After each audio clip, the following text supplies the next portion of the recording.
Kochi കച്ചേരിപ്പടിയിലെ excise ഓഫീസിൽ നിന്ന് കഞ്ചാവ് കേസിലെ പ്രതികൾ ചാടിപ്പോയി. കൊല്ലം സ്വദേശികളായ സെയ്തലി, യാസിൻ എന്നിവരാണ് കടന്നുകളഞ്ഞത്.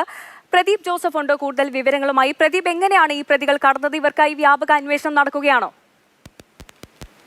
ഇന്നലെയാണ് 3.5 കിലോ കഞ്ചാവുമായി നഗരത്തിൽ നിന്ന് RPF-ഉം എക്സൈസും ചേർന്ന് ഈ രണ്ടുപേരെയും പിടികൂടിയത്. ഇന്ന് കോടതിയിൽ ഹാജരാക്കാൻ ഇരിക്കുകയായിരുന്നു.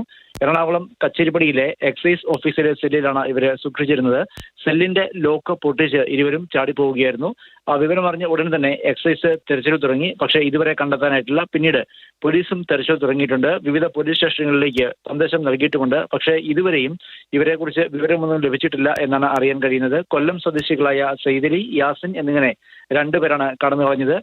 ഇതര സംസ്ഥാനങ്ങളിൽ നിന്ന് ഉൾപ്പെടെ കഞ്ചാവ് കൊണ്ടുവന്ന് ചെറു പൊതികളാക്കി ഇവിടെ വിതരണം നടത്തുന്നവരാണ്. അതായത് കഞ്ചാവ് വിൽപ്പനകളുടെ കണ്ണിയിലെ ഒരു